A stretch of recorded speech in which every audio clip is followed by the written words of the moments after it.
Okay, it's 11:01 on February 14th. We'll call to order the Personnel and Finance Committee meeting. We'll start with introductions. Kara Cherry, Ward 1.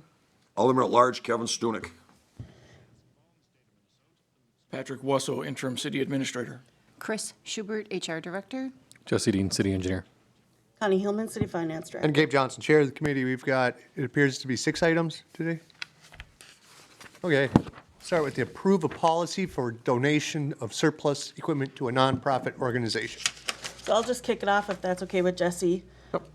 With the change of the outsource of the youth programming to the Y in the school district, the city has, still has the equipment from when it ran the programs. And there was pictures included in the agenda item that were sent out, just kind of showing the equipment that we have to donate.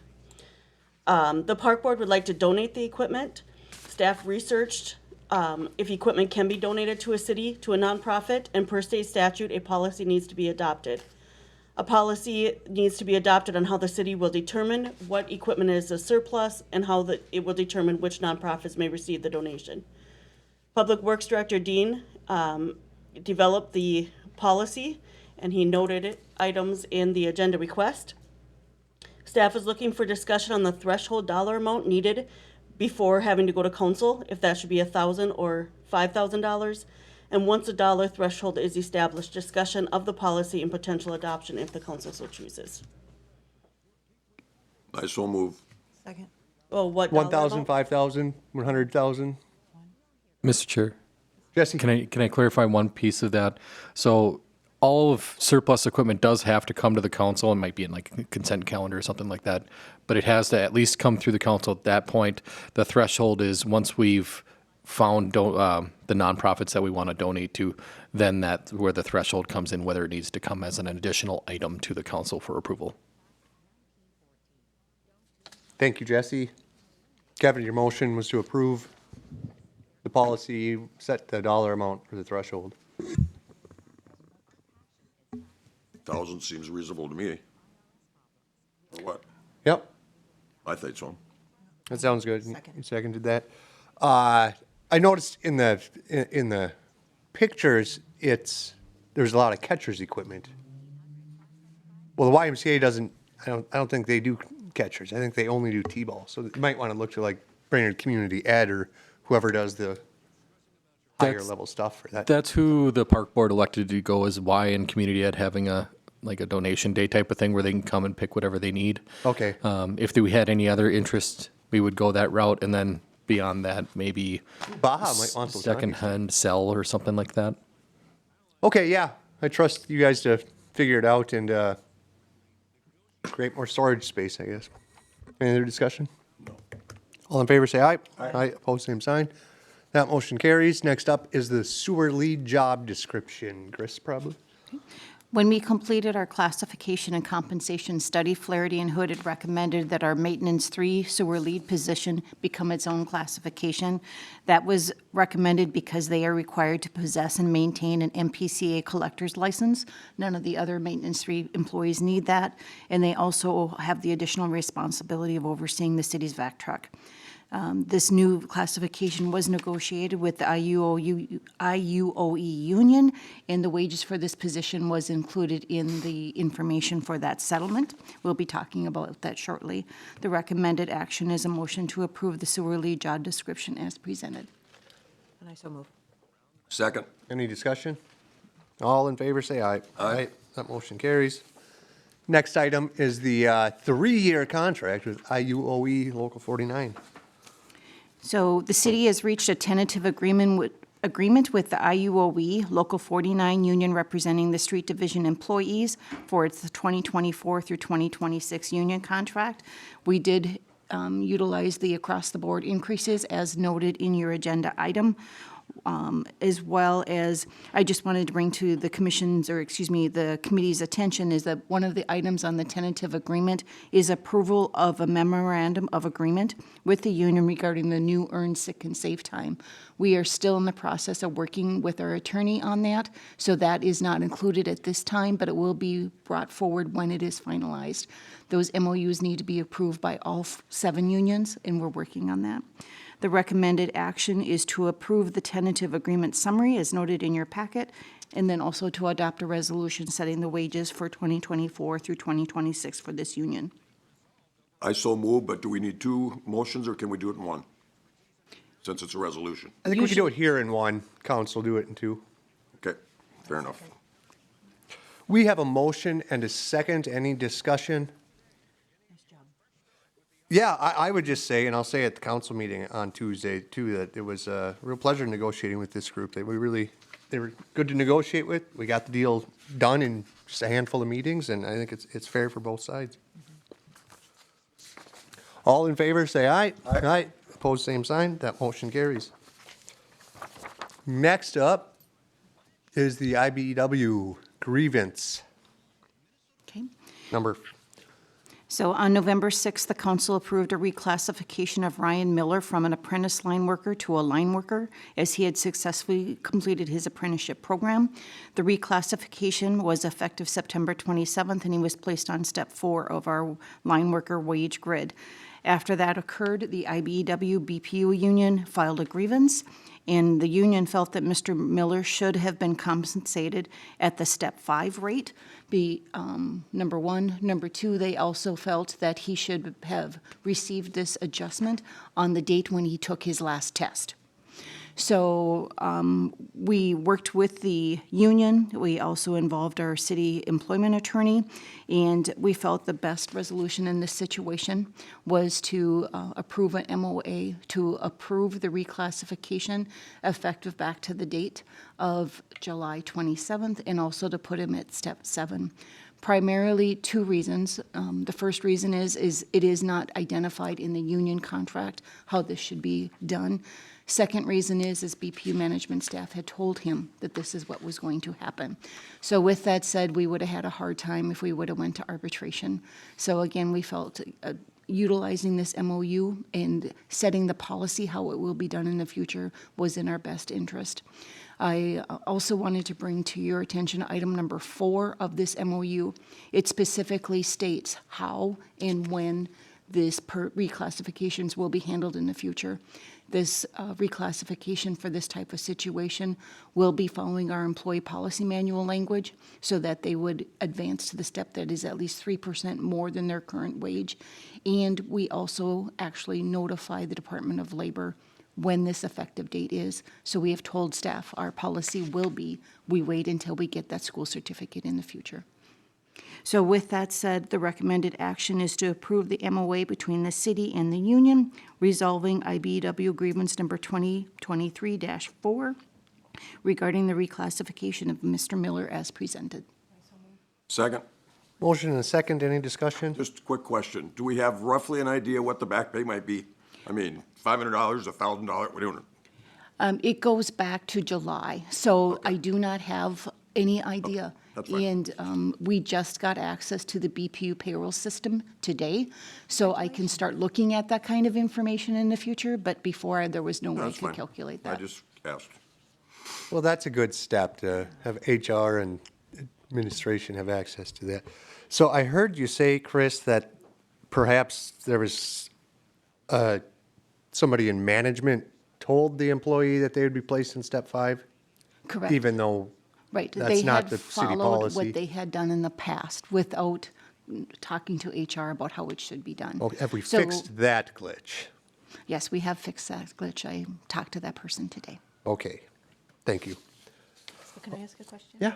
So then, this isn't one of the ones that we heard, the grievance, right? Appeals. And so one of the grievances that was brought forward at that time was that somebody in management told that person that they would be receiving X amount of dollars, or yeah, whatever step or whatever. Right. So we're honoring it here and not there? The difference there, I believe you're referencing the finance director position?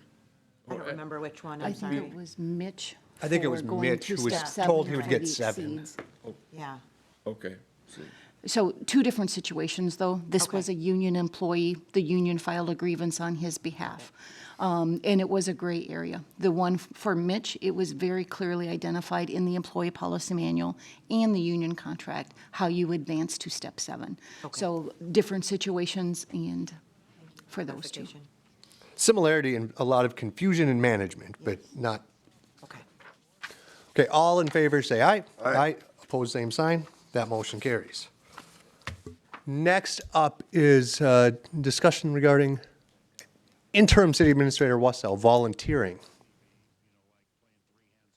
Go ahead. So it's a more formal process when we go to mediation. We are in mediation right now, and because of that, it's not open to the public. And the mediator was very clear at our first meeting last week and the second meeting last week that only those that are specifically involved can be invited to the meeting. And so if the council feels that I've done an acceptable job and wants me to continue, I would be willing to at no cost to the city until we solve the contract. Plural. I like the consistency. I think it's a good idea. I do too, and I second, I appreciate your volunteering again. That's a motion and a second? Yep. Okay. Yeah, as part of the negotiating team, I think we really need Patrick to finish out with the consistency on this. And I think the leadership and experience he's shown throughout the process has been very valuable to the city. So with that, all in favor, say aye. Aye. Opposed, same sign. That motion carries. You're on board for free, Patrick. Thank you. Thank you. And now a modified fee from GMP Consultants. So back in November, when we brought this before the city council, there were at least 3 or 4 proposals that we had. Staff recommended GMP.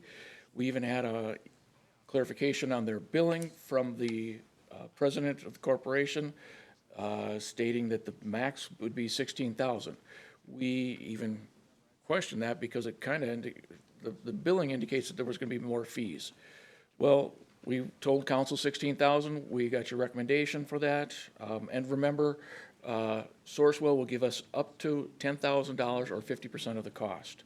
So when we figured it out, it would be $8,000 cost to the city. As bills started coming in December, January, and then at the end of January, we saw that they were well over 16,000. Chris started, and because I was out of town, and then when I came back, I finished the conversation with him, saying, it's not what we agreed to. We told the council, we put ourselves on the line, and he did not want to make, how do I say, any waves. He understood that. He would hold to what he wrote in an email. However, we all realized that there were more expenses, and it was just poorly worded. It'll be well in excess of $23,000, but he's willing to break it down to $20,000, which happens to be just identical to the Sourcewell's 50%, and then the city would be responsible for 50% at $10,000. Therefore, staff is recommending that amount. I'd be willing to answer any questions.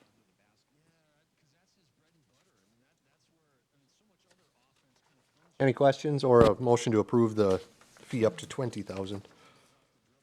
I'll make a motion. I'll second it. Okay, any discussion, any questions?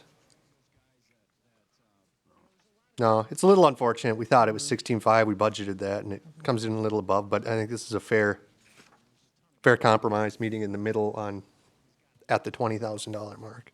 We've done crazier things. Yes, we have. All in favor, say aye. Aye. Aye, opposed, same sign. That motion The only thing carries. there on that one, Gabe, is I asked him on the 31st for the bill, because we can't just pay, we have to have a bill. And so I hadn't received it, so I called him, emailed him yesterday. He said he would get it to us today or tomorrow. If we don't have it by the deadline, council deadline, it will not be on the agenda till I Okay. get that bill. So he's got to get you that bill today or tomorrow before he'll pull it. Sounds good. Anything else to come before the Personnel and Finance Committee, If I could, Patrick? thank you. I guess, how's this working for you? So normally you would have met half an hour, 15 minutes before the regular city council meeting. We did this as a trial. I'm technically going to be gone. Nick should be here the week of the 26th, and we'll facilitate the meetings, and we'll show them how this process works. But we did this as a trial. Today you took votes, and Gabe has even said that he's not going to take a vote unless we have all the information. And I started thinking about that statement when you said that. Do we really have to have a vote from committee? I mean, it could always be consensus from committee. I'd like to hear from you on how it's working, if you want to continue this process or not. I like it. My goal would be to get Public Works to do the same thing, then we can bump the council meeting up to like 6:30. That would be my thought process. You've been working on that for 6 years. We're like halfway there. I like it too. You know, sometimes I go back-to-back meetings, but it works well. And I'd like an earlier council meeting as well. Yeah, it works for me. I like it. I like not having to be to council till 7:30. If we moved it to 6:30, that'd be all that much better. But I'd be fine not having formal votes and just kind of trying to build a consensus out of this group to bring to the council, or having votes. But I just have trouble voting if I don't have what we're voting on in front of us, right? Fully understand. When we talked about it, though, you recall that we said, you know, that's really pushing everything up 3 extra days, and sometimes staff doesn't have time to get everything in there. And so I'm trying to leave something for staff to work with, and Nick, and so hopefully you guys can continue it, and it works well for you going forward. And I'll talk with Mike O'Day from the other committee, see how that goes. Yeah, okay, so I think we'll continue, and if we can't get information, I think it's, as long as we can conceptually agree on what is going to be in the packet, I think that's fair for everybody. Because I think the one thing you stressed about having the meeting that we always had was with just the staff, is that you can ask questions and feel free, and I want you guys to not feel so formal. I would like you to feel that you can ask any questions you want and allow questions, that kind of situation. I was just wondering how it works for you guys. Thank you, Connie. Yeah, we should set the next meeting. Is it working for you guys okay? For staff? I think, Like if this agenda, I mean, the surplus policy we had questions on, you know, but do we really need to meet every time before a council meeting? That would be the next, taking it to the next level. Well, that's a level beyond my comfort. You'll have to wait till I'm gone. It took us long enough to get to this level. Let's just tap the brake a minute. So yeah, that's going to be 28th, the 28th At 11? at 11. Yeah, I've got HRA that day. And then we're back for interviews that afternoon. yes. So, yeah, that works for me. I have the afternoon free for that. Yeah, I guess we had 10 candidates, and we're interviewing 5 of them. Interviewing 5. Yep. Okay. Have we heard from the other 2 for interview times? We've heard from 3 out of 5, from what I understand. Yeah, I have the 3 on my calendar. Yep. Unless we could do it at noon. What works better for you guys? Oh, you're earlier. Right? He's got to be at Main Street by noon. Oh, never mind. That's important. Retired people got to stay active and socialize. Yeah, we have schedules, 6 Saturdays and a Sunday every week. Okay, let's set the meeting for 11 o'clock on the 28th. Okay. Wednesday, the 28th. Okay. Then anything else? With that, we're adjourned at 11:19.